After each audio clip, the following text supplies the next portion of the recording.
Hello friends, welcome to Bachhav एज्युटेक. माझं नाव आहे मयूर बच्छाव आणि आपण शिकणार आहोत सायन्स हा विषय. सुरुवात करूया सायन्स विषयाच्या पहिल्या चॅप्टर पासून, ज्याचं नाव आहे laws of motion. What are we going to learn in this chapter? या चॅप्टर मध्ये आपल्याला काय काय शिकायचंय ते एकदा बघून घेऊयात. Motion, distance and displacement, acceleration, and Newton's laws of motion and related questions. Sir Isaac Newton यांनी मोशन या टॉपिकवर बराच रिसर्च केला आहे आणि त्यावर त्यांनी काही इक्वेशन्सही दिलेत, तर तेही आपल्याला या चॅप्टरमध्ये अभ्यासायचे आहेत. Motion of an object. Motion म्हणजे बेसिकली आपण मराठीत ज्याला हालचाल किंवा गतिविधी असं म्हणतो. तर मोशन ही कन्सेप्ट समजण्याकरता पुस्तकात एक ऍक्टिव्हिटी दिलेली आहे, कॅन यू टेल, तर तिला बघूयात चला. In which of the following examples can you sense motion? खालील दिलेल्यापैकी कोणत्या उदाहरणात तुम्हाला मोशन म्हणजेच गतिविधी किंवा हालचाल जाणवते ते बघूया. The flight of a bird. एक पक्षी आहे जो उडतोय. आता पक्षी उडतोय याचा अर्थ तो त्याची जागा बदलतोय, तर त्याची पोझिशन चेंज करतोय. म्हणजेच काय, that the bird is in motion. पक्षी कसा आहे, हालचाल किंवा गतिविधी करतोय. अ स्टेशनरी ट्रेन. ट्रेन आहे पण ती कशी आहे, ती एकाच ठिकाणी उभी आहे, म्हणजेच काय, स्टेशनरी आहे. जर ट्रेन स्टेशनरी असेल, एकाच ठिकाणी उभी असेल, तर ती ट्रेन मोशन मध्ये नाही. Third example, leaves flying through air. झाडाची पानं हवेतनं उडत असतील तर त्यांची जागा काय होत असते, ती बदलत असते. याचाच अर्थ काय होतोय, that the leaves are in motion. Last example, a stone lying on a hill. एक दगड आहे जो एका टेकडीवर पडून आहे. जर दगड टेकडीवर पडून असेल तर तो त्याची जागा बदलतोय का, नाही. तर मग अर्थातच the stone is not in motion. How will you explain the presence and absence of motion? एखादी वस्तू मोशन मध्ये आहे किंवा नाही हे तुम्ही कशावरनं सांगणार? अर्थातच जर एखादी वस्तू तिची जागा किंवा स्थान बदलत असेल तर आपण काय म्हणतो, that the object is in motion. ती ऑब्जेक्ट कशी आहे, मोशन मध्ये आहे. मोशन हा टॉपिक समजण्याकरता पुस्तकात एक एक्झाम्पल दिलेलं, एक ऍक्टिव्हिटी दिलेली आहे. चला तिच्याकडे बघूया. Think about it. You are traveling in a bus. Is the person sitting next to you in motion? तुम्ही बसमधनं प्रवास करत आहात, तर तुमच्या शेजारी जी कोणी व्यक्ती बसली आहे ती मोशन मध्ये आहे का, असा प्रश्न विचारलेला आहे. तर बरेचसे विद्यार्थी या प्रश्नाला उत्तर काय देतील, yes, the person sitting next to me is in motion. आमच्या शेजारी जी कोणी व्यक्ती बसलेली आहे ती कशी आहे, ती मोशन मध्ये आहे. का, कारण ती आपली जागा बदलते आहे, ती व्यक्ती आपली पोझिशन चेंज करते. याचाच अर्थ काय झाला की ती मोशन मध्ये आहे. पण आपण प्रश्न परत एकदा नीट वाचूया. यू आर ट्रॅव्हलिंग इन अ बस. तुम्ही स्वतः बसमध्ये ट्रॅव्हल करत आहात. आता या प्रश्नाचं उत्तर बदलेल, is the person sitting next to you in motion? आता तुमच्या हिशोबाने बघितलं तर त्या व्यक्तीने आपली जागा बदललेली आहे का, तर नाही. कारण पूर्वीही ती व्यक्ती कुठे होती, तुमच्या शेजारच्याच सीटवर, आणि नंतरही ती व्यक्ती कुठे असणार आहे, तुमच्या शेजारच्याच सीटवर असणार आहे. त्यामुळे तुमच्या हिशोबाने किंवा तुमच्या दृष्टीने त्या व्यक्तीने आपली जागा बदलली आहे का, तर नाही. त्या व्यक्तीने जागा बदललेली नाही. So the person sitting next to you is not in motion with respect to you. तुमच्या दृष्टीने ती व्यक्ती मोशन मध्ये आहे का, तर नाही. What do you take into consideration to decide if an object is moving or not? एखादी ऑब्जेक्ट मूव्ह करते की नाही, म्हणजे जागा बदलते आहे की नाही, हे ठरवण्याकरता तुम्ही कोणत्या कोणत्या गोष्टींवर विचार करता. जसं पूर्वीच्या एक्झाम्पल मध्ये आपण बघितलं की तुमच्या शेजारी बसलेली व्यक्ती ही मोशन मध्ये आहे का, तर नाही. ही कोणाच्या हिशोबाने उत्तर झालं, हे तुमच्या दृष्टीने उत्तर झालं. पण जर एखादी तिसरी व्यक्ती तुम्हाला दोघांना बसच्या बाहेरून बघत असेल तर तुम्ही दोन्हीही त्या तिसऱ्या व्यक्तीकरता काय आहात, मोशन मध्ये आहात. कारण तुम्ही दोन्हीही काय करतात, आपली जागा चेंज करत आहात. You have learned that motion is a relative concept. तर आपल्याला या उदाहरणावरून काय लक्षात आलं की मोशन ही एक रिलेटिव्ह कन्सेप्ट आहे. रिलेटिव्ह कन्सेप्ट म्हणजे तुलनात्मक संकल्पना. अशी संकल्पना की जिचं उत्तर प्रत्येकाकरता वेगवेगळं असेल. एक रिलेटिव्ह कन्सेप्ट समजण्याकरता एक छोटंसं उदाहरण बघू. समजा मी वर्गात विचारलं की 70% मार्क्स हे मार्क्स गुड मार्क्स आहेत, ॲव्हरेज मार्क्स आहेत की बॅड मार्क्स आहेत. तर ह्या प्रश्नाकरता प्रत्येक विद्यार्थ्याचं उत्तर कसं असेल, वेगवेगळं असेल. काही विद्यार्थ्यांना 70% मार्क्स हे गुड मार्क्स वाटू शकतात, तर काही विद्यार्थ्यांना हे 70% मार्क्स ॲव्हरेज मार्क्सही वाटू शकतात. तर उरलेल्या विद्यार्थ्यांना 70% मार्क्स हे कसे वाटतील, दीज आर बॅड मार्क्स असं त्यांचं म्हणणं असेल. प्रश्न एकच आहे, हाऊ आर दीज मार्क्स, माझे मार्क्स कसे आहेत. पण या प्रश्नाचं उत्तर प्रत्येक व्यक्तीचं कसं आहे, वेगवेगळं आहे. ह्या गोष्टीला आपण म्हणतो रिलेटिव्ह कन्सेप्ट म्हणजेच तुलनात्मक संकल्पना. तशाच प्रकारे मोशन सुद्धा काय आहे, तुलनात्मक संकल्पना आहे म्हणजेच रिलेटिव्ह कन्सेप्ट आहे. जसं बसमध्ये तुम्ही बसलेले असताना तुमच्या शेजारील व्यक्ती मोशनमध्ये आहे का, तर नाही. पण बसमध्ये बाहेरील उभे असलेल्या एखाद्या व्यक्ती करता तुम्ही दोन्ही कसे आहात, मोशन मध्ये आहात. तर मोशन काय आहे, एक रिलेटिव्ह कन्सेप्ट आहे. If the position of an object is changing with respect to its surrounding, then it is said to be in motion.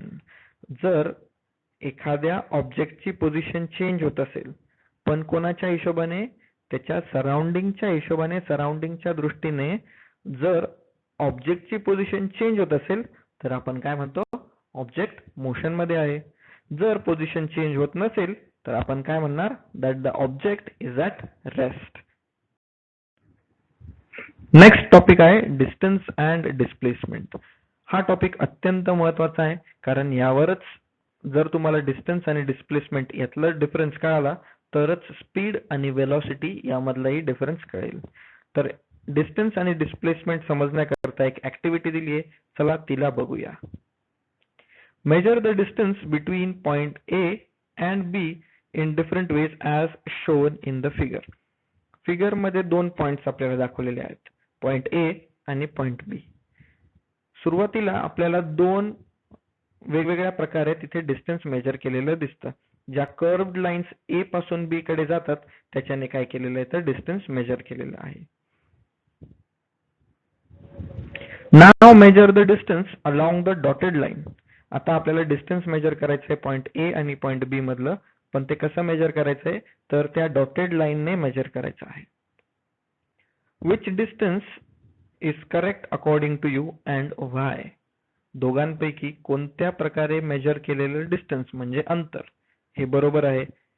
त्याच्या कर्व्ड लाईनने मेजर केलेलं पॉइंट ए आणि पॉइंट बी मधलं डिस्टन्स आहे ते, का जे डॉटेड लाईनने दाखवलेलं आहे ते. अर्थातच जे डॉटेड लाईनने दाखवलेलं आहे ते डिस्टन्स योग्य आहे, कारण कर्व्ड लाईन ही कशी आहे, ही स्ट्रेट लाईन नाहीये. ते मिनिमम डिस्टन्स दाखवते का पॉइंट ए आणि पॉइंट बी मधलं, तर नाही. कारण जर आपण स्ट्रेट लाईनने डिस्टन्स मोजलं नाही तर आपण पॉइंट ए आणि पॉइंट बी मध्ये हजारो वेगवेगळ्या प्रकारे डिस्टन्स मेजर करू शकू. मग त्याच्यातला ऍक्च्युअल डिस्टन्स कोणता असेल, ऍक्च्युअल डिस्टन्स ते आहे जे इथे डॉटेड लाईनने दाखवलेलं आहे, म्हणजे त्यांच्यामधलं minimum distance.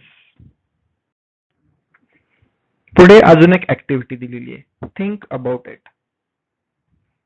Sheetal first went to her friend संगीता's house on her way to school.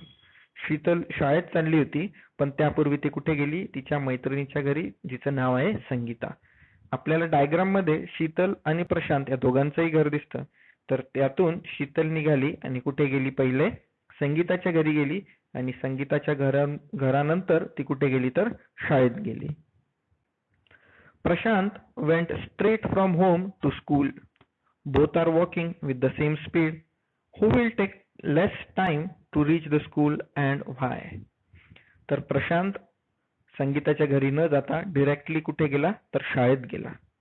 तर प्रश्न असा विचारलेला आहे की जर दोघांचा स्पीड सेम असेल, शीतलचा आणि प्रशांतचा जर वेग सारखा असेल, तर शाळेत पहिले कोण पोहोचेल आणि का.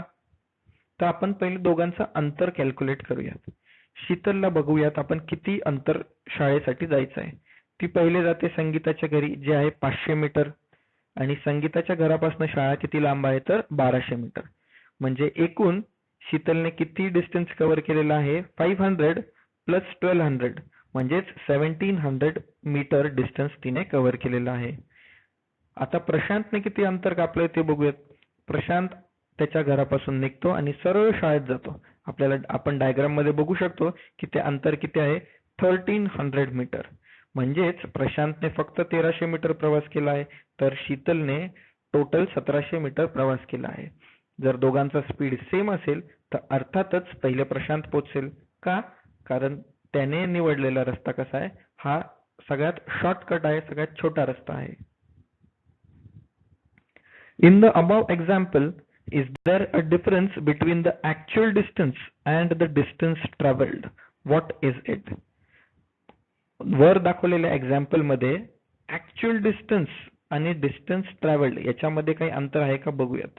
तर डिस्टन्स ट्रॅव्हल्ड म्हणजे काय की त्या व्यक्तीने केलेल्या प्रवासाच्या त्याच्या रस्त्याची जी काही लांबी आहे त्याला आपण काय म्हणणार distance travelled.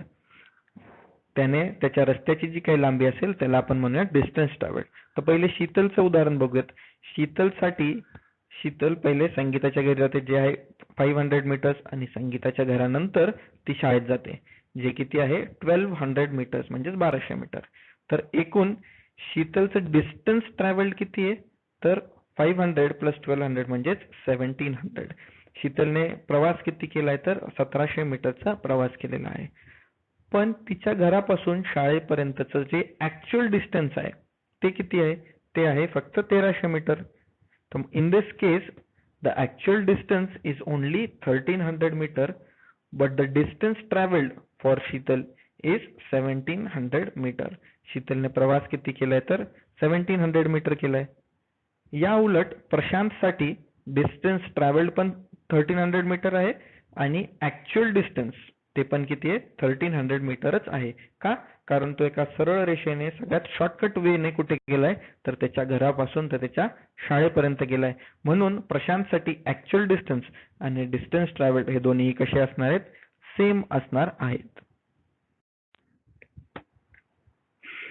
So distance is the length of the actual path traveled. Distance काय आहे जी काही रस्त्याची लांबी आहे त्याला आपण काय म्हणणार डिस्टन्स. जेवढ्याही रस्त्याची जी काही लांबी असेल तिचं जर टोटल केलं तर त्याला आपण काय म्हणणार distance. Distance is the length of the actual path travelled by an object in motion while going from one point to another. एका पॉइंट पासून दुसऱ्या पॉइंटला जात असताना ती जी काही रस्त्याची लांबी असेल तिला आपण काय म्हणणार distance. Whereas displacement is the minimum distance between the starting and finishing point. पण या उलट डिस्प्लेसमेंट काय आहे डिस्प्लेसमेंट म्हणजे स्टार्टिंग पॉइंट आणि फिनिशिंग पॉइंट याच्यामधलं सर्वात कमीत कमी अंतर शॉर्टेस्ट डिस्टन्स जे आहे मिनिमम डिस्टन्स जे आहे त्याला आपण काय म्हणणार डिस्प्लेसमेंट. जसं प्रशांतचं डिस्टन्स आणि डिस्प्लेसमेंट हे दोन्ही कसे आहेत सेम आहेत कारण तो शॉर्टेस्ट वेने गेलेला आहे शॉर्टकटने गेलेला आहे. पण शीतल ही एका लांबच्या रस्त्याने गेली म्हणून तिच्यासाठी डिस्टन्स ट्रॅव्हल्ड किती आहे तर 1700 मीटर. पण तिचं डिस्प्लेसमेंट किती असणार आहे डिस्प्लेसमेंट म्हणजेच काय स्टार्टिंग पॉइंट आणि फिनिशिंग पॉइंट याच्यामधलं मिनिमम डिस्टन्स. इथे स्टार्टिंग पॉइंट आहे तिचं घर आणि फिनिशिंग पॉइंट आहे तिचा स्कूल. तर याच्यामधलं मिनिमम डिस्टन्स किती आहे तर 1300 मीटर. तर शीतल आणि प्रशांत दोघांकरताही त्यांचा डिस्प्लेसमेंट किती असेल तर 1300 meters. Use your brain power. Every morning, Swarali walks around the edge of a circular field having a radius of 100 meter. आपण फिगर मध्ये बघू शकतो हा जो ब्लू डॉट आहे आपण असं इमॅजिन करू की ती स्वराली आहे. ती पॉइंट ए पासून सुरुवात करते सर्कल मध्ये सर्क्युलर ग्राउंड मध्ये चक्कर मारायला. तर आपल्याला तिच्याबद्दल काही प्रश्न विचारले ते बघूयात. In the figure if she start from point A जर स्वराली पॉइंट ए पासून सुरुवात करत असेल अँड टेक्स वन राऊंड आणि तिने एक राऊंड पूर्ण केला how much distance has she walked and what is her displacement. तर तिने किती डिस्टन्स वॉक केलेला आहे किती डिस्टन्स चाललेली आहे ती आणि तिचं डिस्प्लेसमेंट किती असणार आहे. आपण डिस्टन्स काय बघितलेलं आहे, length of the actual path travelled. मग ह्या केसमध्ये स्वरालीने ऍक्च्युअली किती चाललेली आहे स्वराली, तर त्या सर्कलच्या सर्कम्फरन्स एवढं. मग आपण सर्कम्फरन्स कसं काढतो, 2πr या फॉर्म्युल्याने काढतो. ह्या केसमध्ये r म्हणजेच रेडियस किती आहे, 100 मीटर. तर हे कॅल्क्युलेट केल्यावर आपल्याला काय मिळेल, तिचं डिस्टन्स ट्रॅव्हल्ड. आता पुढचा प्रश्न विचारलेला आहे की व्हॉट इज हर डिस्प्लेसमेंट, तिचं डिस्प्लेसमेंट काय आहे. या केसमध्ये तिचा स्टार्टिंग पॉइंट आहे पॉइंट ए आणि ती परत कुठे येते, तर पॉइंट ए वरच येते. जर तिचं स्टार्टिंग पॉइंट आणि फिनिशिंग पॉइंट जर सेम असेल तर याचा अर्थ काय झाला की त्यांच्यामध्ये काहीच डिस्टन्स नाही. याचाच अर्थ तिचा डिस्प्लेसमेंट काय आहे, या केसमध्ये तिचा डिस्प्लेसमेंट 0 आहे. म्हणजेच स्वरालीचं डिस्टन्स ट्रॅव्हल्ड आहे 2πr आणि इथे रेडियस किती आहे, 100 मीटर. पण तिचं डिस्प्लेसमेंट किती आहे, तिचं डिस्प्लेसमेंट आहे 0, कारण ती त्याच पॉइंट पासून सुरुवात करते आणि तिचा चालण्याचा शेवटही कुठे होतो, त्याच पॉइंटला होतो. त्याच्यामुळे तिचं डिस्प्लेसमेंट कसं आहे, ते 0 आहे.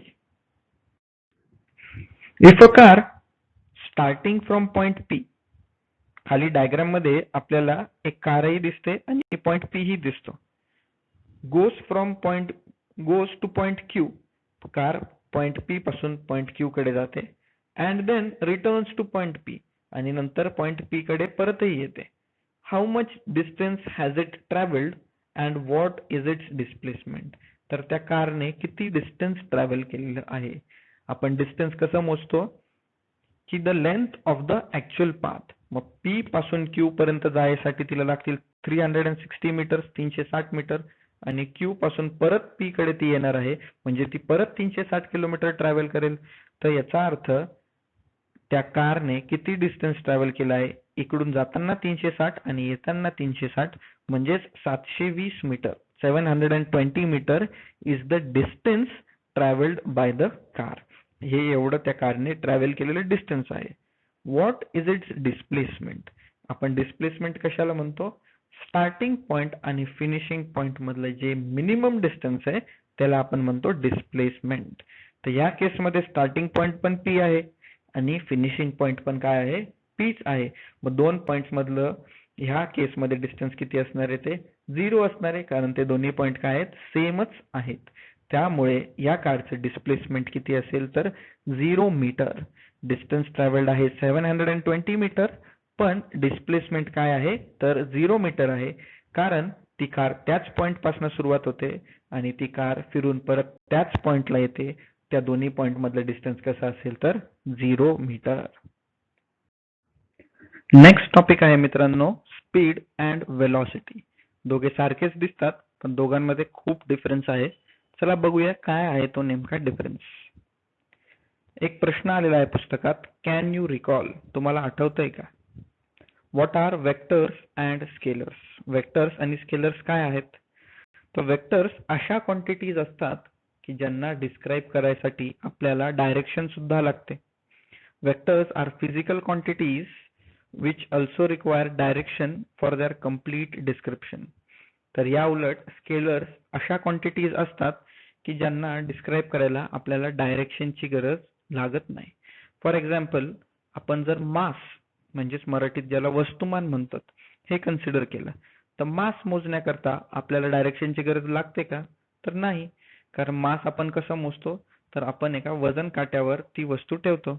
मग ती वस्तू सरळ ठेवली काय का उलटी ठेवली काय, ह्या गोष्टीने तिचा मास बदलणार आहे का, तर नाही. याचाच अर्थ काय झाला, mass is a scalar quantity. Mass measure करायला आपल्याला डायरेक्शनची गरज लागते का, तर नाही. सिमिलरली टाइम म्हणजेच वेळ मोजण्याकरताही आपल्याला डायरेक्शन किंवा दिशा लागते का, तर नाही लागत. कोणत्याही दिशेने बघितलं तरी आपल्याला वेळ कशी असणार आहे, सारखीच असणार आहे, तेवढीच असणार आहे. पण या उलट वेक्टर्स काय असतात ते बघू. वेक्टर्स अशा क्वांटिटीज आहेत ज्या क्वांटिटीज मेजर करायला आपल्याला डायरेक्शन लागणार आहेत. फॉर एक्झाम्पल, जर मी तुम्हाला एक बॉक्स दिला आणि जर तुम्हाला सांगितलं की हा बॉक्स माझ्या मित्राच्या घरी न्यायचा आहे जो इथून 2 किलोमीटर अंतरावर राहतो, तर तुम्हाला ते एवढ्याच माहितीवर तो बॉक्स नेता येईल का, तर नाही नेता येणार. का, कारण तुम्हाला इथून 2 किलोमीटर एवढंच अंतर माहिती आहे, पण तुम्हाला डायरेक्शन माहिती आहे का? तर नाही. ह्या केसमध्ये आपण जे उदाहरण बघत होतो ते होतं displacement. So displacement is a vector quantity. म्हणजे त्या गोष्टीला मेजर करण्यासाठी तुम्हाला एक मॅग्निट्यूड तर लागेलच, पण त्यावर काय लागेल तर एक डायरेक्शन सुद्धा लागेल. तर अशा क्वांटिटीजला आपण काय म्हणतो? Vectors. Which of the quantities distance, speed, velocity, time and displacement are scalars and which are vectors? खाली काही क्वांटिटीज दिलेल्या आहेत, तर यांच्यापैकी कोणत्या क्वांटिटीज ह्या स्केलर आहेत आणि कोणत्या क्वांटिटीज ह्या वेक्टर आहेत हे आपल्याला विचारलेलं आहे. तर पहिली क्वांटिटी बघूया, जी आहे distance. Distance is a scalar quantity. Distance ही जी आहे ही एक स्केलर क्वांटिटी आहे, कारण डिस्टन्स मेजर करण्याकरता आपल्याला डायरेक्शन लागत नाही. पण या उलट डिस्प्लेसमेंट जर असेल तर डिस्प्लेसमेंट एका ठराविक डिरेक्शननेच होते, त्याच्यामुळे displacement is a vector quantity. Similarly speed, speed आपण कसा कॅल्क्युलेट करतो? स्पीड कॅल्क्युलेट करायचा फॉर्म्युला आहे डिस्टन्स अपॉन टाइम. तर डिस्टन्स ही एक स्केलर क्वांटिटी आहे, टाइम ही सुद्धा स्केलर क्वांटिटीच आहे, त्यामुळे स्पीड ही जी क्वांटिटी आहे ती कशी आहे? ती पण स्केलर क्वांटिटीच आहे.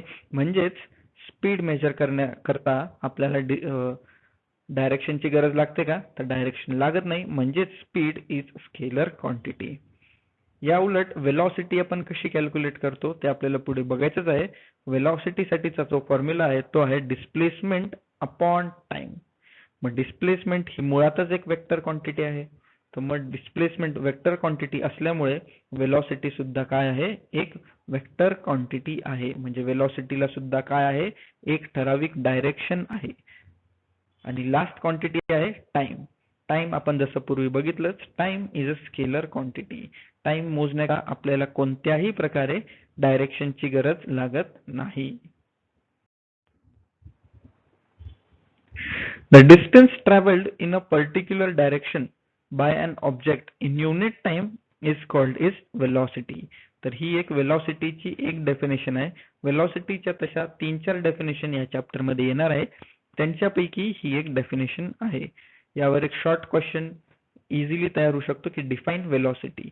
तर असा प्रश्न आला तर ही डेफिनेशन तुमच्याकडनं अपेक्षित आहे.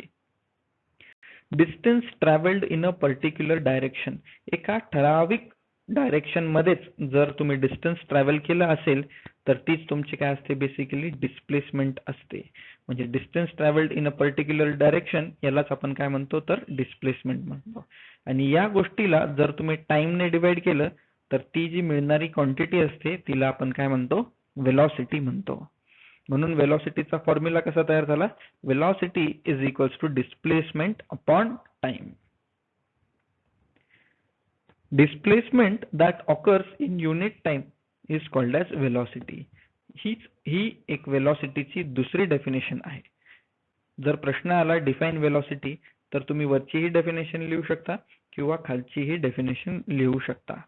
Displacement that occurs in unit time is called as velocity. जी काही डिस्प्लेसमेंट घडलेली आहे आणि त्या डिस्प्लेसमेंट करता लागणारा जो काही वेळ असेल त्याला जर तुम्ही डिवाइड केलं तर तुम्हाला काय मिळते? त्या ऑब्जेक्टची वेलॉसिटी मिळते. हा आहे वेलॉसिटीचा फॉर्म्युला. अशाच प्रकारे आपण स्पीड कसा कॅल्क्युलेट करतो? Speed is equals to total distance travelled upon time required. Speed calculate करण्यासाठीचा हा जो फॉर्म्युला आहे तो अत्यंत महत्वाचा आहे. यावर काही न्यूमेरिकल्स किंवा काही क्वेश्चन सुद्धा येऊ शकतात. तर स्पीड आपण कसा कॅल्क्युलेट करतो? Total distance travelled.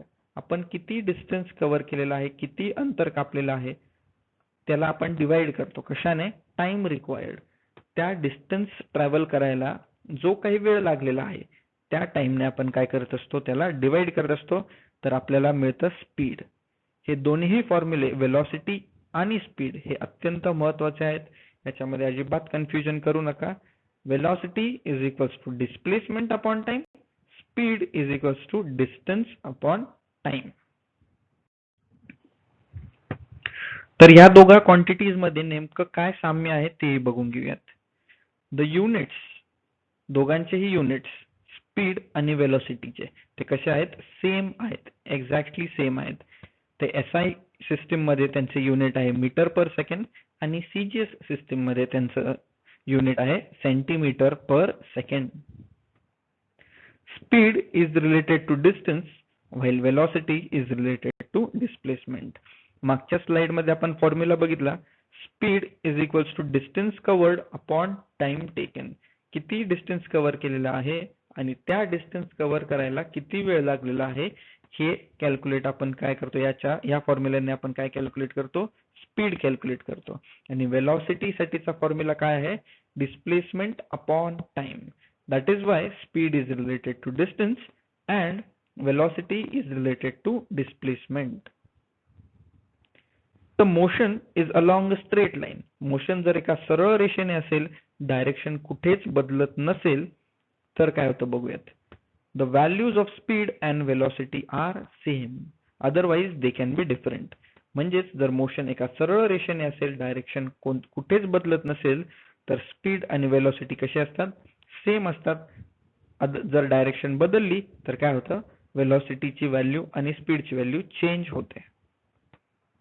Velocity is the displacement that occurs in unit time. ही वेलोसिटीची डेफिनेशन आपण मागच्या स्लाइड मध्ये सुद्धा बघितली. आता पुढे एक ऍक्टिव्हिटी आहे, चला तिला स्टडी करूयात. Suppose Sheetal takes 5 minutes to reach Sangeeta's house. शीतलला संगीताच्या घरी जायला किती वेळ लागतो, तर 5 मिनिट लागतात. आणि आपण डायग्राम मध्ये त्या दोघा घरांमध्ये किती डिस्टन्स आहे तेही बघू शकतो. शीतलच्या घरात आणि संगीताच्या घरामध्ये टोटल 500 मीटरचा डिस्टन्स आहे. ते ट्रॅव्हल करायला तिला किती वेळ लागतो, तर 5 मिनिट लागतात. पुढे वाचूयात. And then 24 minutes to reach the school from there. आणि संगीताच्या घराहून तिला शाळेत जायला किती वेळ लागतो, तर 24 मिनिटं लागतात. Then Sheetal's speed along path A. Path A म्हणजेच शीतलचे घर ते संगीताचं घर, हा जो काही रस्ता आहे त्याला त्यांनी काय नाव दिलेलं आहे, पाथ ए. मग त्या पाथने शीतलचा स्पीड किती होता असं त्यांनी विचारलेलं आहे. मग शीतलचा स्पीड आपण कोणत्या फॉर्म्युलाने कॅल्क्युलेट करणार, speed is equals to distance upon time. ह्या केसमध्ये शीतलने ट्रॅव्हल केलेले डिस्टन्स किती आहे आपण डायग्राम मध्ये बघू शकतो, ते आहे 500 मीटर्स. 500 मीटर्स तिचं डिस्टन्स आहे आणि त्याकरता तिला लागलेला वेळ किती आहे, तर 5 मिनिट्स. म्हणून फॉर्म्युला काय तयार होईल, speed is equals to distance upon time. म्हणजेच डिस्टन्स आहे 500 डिवायडेड बाय टाइम 5 मिनिट. म्हणजेच तिचं स्पीड किती असेल, तर 100 मीटर पर मिनिट. म्हणजेच शीतल प्रत्येक मिनिटाला 100 मीटर चालेल. पुढे आपल्याला कॅल्क्युलेट करायचं आहे शीतल्स स्पीड अलॉंग पाथ बी. पाथ बी कडे आपण एकदा बघूयात. पाथ बी कुठून स्टार्ट होतो, तो स्टार्ट होतो संगीता हाऊस म्हणजे संगीताच्या घरापासून आणि संपतो कुठे, तर स्कूलला संपतो. पाथ बी ची टोटल लेंथ किती आहे, ती आहे 1200 मीटर. म्हणजे डिस्टन्स किती आहे ते 1200 मीटर. आणि मागच्या स्लाइड मध्ये आपण वाचलं की हे डिस्टन्स ट्रॅव्हल करायला तिला किती वेळ लागतो, 24 मिनिट्स लागतात. जर आपल्याला स्पीड कॅल्क्युलेट करायचा असेल अलॉंग पाथ बी, तर आपल्याला लागेल डिस्टन्स आणि टाइम. डिस्टन्स आहे 1200 मीटर आणि टाइम आहे 24 मिनिट. मग याला जर आपण कॅल्क्युलेट केलं तर आपल्याला आन्सर काय मिळतं, तर 50 मीटर पर मिनिट. म्हणजे शीतलचा स्पीड अलॉंग पाथ बी ला लागून असताना तिचा स्पीड किती होता, 50 मीटर पर मिनिट. पुढे आपल्याला कॅल्क्युलेट करायचा आहे शीतल्स ऍव्हरेज स्पीड. तो आपण कसा कॅल्क्युलेट करणार, total distance upon total time. Average speed साठीचा फॉर्म्युला असतो total distance upon total time. मग या केसमध्ये शीतलने टोटल डिस्टन्स किती ट्रॅव्हल केलंय, पहिले संगीताच्या घरी जाण्यासाठी 500 मीटर आणि संगीताच्या घराहून स्कूलला जाण्यासाठी 1200 मीटर्स. म्हणजेच टोटल किती झालं, ते 500 plus 1200 is equals to 1700 metre. आणि त्याकरता तिला किती वेळ लागलाय, संगीताच्या घरी जायला तिला पूर्वी लागले 5 मिनिट आणि संगीताच्या घराहून स्कूलला जायला तिला लागले होते 24 मिनिट. यांची आपण ऍडिशन केली तर ती येते 29 मिनिट्स. मग शीतलचा ऍव्हरेज स्पीड कसा असणार, 1700 मीटर डिवायडेड बाय 29 मिनिट. ते आपण कॅल्क्युलेट केलं तर त्याची येते 58.6 मीटर पर मिनिट. हा झाला शीतलचा ॲव्हरेज स्पीड. पुढे आपल्याला कॅल्क्युलेट करायचं आहे शीतल्स वेलॉसिटी. वेलॉसिटीचा फॉर्म्युला आपल्या सर्वांना आता माहित झालाच आहे. तो आहे डिस्प्लेसमेंट अपॉन टाइम. मग शीतलचं डिस्प्लेसमेंट किती आहे? डिस्प्लेसमेंट आपण कॅल्क्युलेट करतो स्टार्टिंग पॉइंट आणि फिनिशिंग पॉइंट मधलं मिनिमम डिस्टन्स. मग शीतलचा स्टार्टिंग पॉइंट आहे तिचा हाऊस आणि तिचा फिनिशिंग पॉइंट आहे स्कूल. यामधलं मिनिमम डिस्टन्स आपण बघू शकतो ते आहे 1300 मीटर. दोघही पॉइंट्स मधलं कमीत कमी अंतर किती आहे तर 1300 मीटर. आणि याकरता तिला लागलेला वेळ किती आहे तर तेवढाच आहे, किती? 29 मिनिट्स. तर मग शीतलची वेलोसिटी कशी कॅल्क्युलेट करणार? Displacement upon time. डिस्प्लेसमेंट आहे 1300 मीटर आणि वेळ किती लागलाय तिला? 29 मिनिट्स, 29 मिनिट लागलेत. तर मग शीतलची वेलोसिटी आपण कॅल्क्युलेट केली तर ती येते 44.83 मिनिट्स पर मिनिट. एवढी आहे शीतलची velocity. Effect of speed and direction on velocity. Speed किंवा डायरेक्शन बदलली तर त्याचा इफेक्ट वेलॉसिटीवर कसा होतो हे आपल्याला जाणून घ्यायचं आहे. एक एक्झाम्पल दिलंय ते वाचूयात. Sachin is travelling on a motorbike. Explain what will happen in the following events. Sachin हा काय करतोय तर मोटरसायकलवर चालला आहे आणि खालील इव्हेंट्स मध्ये काय होतं ते तुम्हाला सांगायचं आहे. What will be the effect on velocity of the motorcycle if its speed increases or decreases but direction remains unchanged? म्हणजे सचिन आपल्या मोटरसायकलचा स्पीड इन्क्रीज म्हणजेच वाढवतो किंवा कमी करतो, पण डायरेक्शन बदलतो का? नाही. डायरेक्शन रिमेन्स अनचेंज्ड म्हणजेच डायरेक्शन बदलत नाही. याचा अर्थ जर सचिनने त्याच्या बाईकचा स्पीड वाढवला किंवा कमी केला पण डायरेक्शन बदलली नाही तर वेलॉसिटीवर काय फरक पडेल? तर of course velocity will also change. या गोष्टीने काय होईल? वेलॉसिटी पण बदलेल. स्पीड बदलला तर वेलॉसिटी सुद्धा बदलते. In case of turning on the road, will the velocity and speed be same? आता आपण बघू शकतो की सचिन काय करतोय, तो एका रोडवर टर्न घेतोय. तर जर तो टर्न घेत असेल तर याचा अर्थ काय झाला की त्याची डायरेक्शन चेंज झाली. टर्न घेतल्याने काय झालं की सचिनची डायरेक्शन चेंज झाली आणि डायरेक्शन बदलली तर वेलॉसिटी सुद्धा काय होते? बदलते. का? कारण velocity is a vector quantity. Velocity काय आहे तर एक वेक्टर क्वांटिटी आहे. ती डायरेक्शन वर डिपेंडेंट असते. जर डायरेक्शन बदलली तर वेलॉसिटी सुद्धा काय होते? चेंज होते. If Sachin changes the direction of the motorcycle keeping the speed constant, what will be the effect on the velocity? जर सचिनने गाडीचा स्पीड कॉन्स्टंट ठेवलाय, त्याच्या बाईकचा स्पीड त्याने बदललाय का? नाही. स्पीड कसा आहे? कॉन्स्टंट आहे. पण डायरेक्शन बदलली. डायरेक्शन बदलल्याने काय होईल? वेलॉसिटी चेंज होईल का नाही असं त्यांनी विचारलेलं आहे. तर या केसमध्ये जरी स्पीड कॉन्स्टंट असेल पण डायरेक्शन काय झाली आहे? चेंज झालेली आहे. डायरेक्शन जरी बदलली तरी आपण काय बघितलेलं आहे? वेलॉसिटी पण चेंज होते. If on turning Sachin changes the direction as well as the speed of the motorcycle, what will be its effect on velocity? आता ह्या केसमध्ये सचिन त्याची डायरेक्शन तर बदलतोच पण डायरेक्शन बदलत असताना तर त्याची काय? स्पीड सुद्धा बदलतो. तर सचिनने डायरेक्शन ॲज वेल एज स्पीड दोन्हीही काय केलेत? चेंज केलेले आहेत. तर इफेक्ट ऑन वेलॉसिटी विचारलेला आहे. ह्या दोन्ही गोष्टींचा वेलॉसिटीवर काय इफेक्ट असेल? तर ऑब्व्हियसली जर स्पीड आणि डायरेक्शन दोन्हीही चेंज झालेत तर velocity will also change. Velocity सुद्धा बदलेल. It is clear from the above that velocity depends on speed as well as direction. आपल्याला वरील उदाहरणांवरनं काय लक्षात आलं की वेलॉसिटी ही कशावर डिपेंडेंट असते? स्पीड आणि डायरेक्शन या दोन्ही गोष्टींवर डिपेंडेंट असते. Velocity changes by.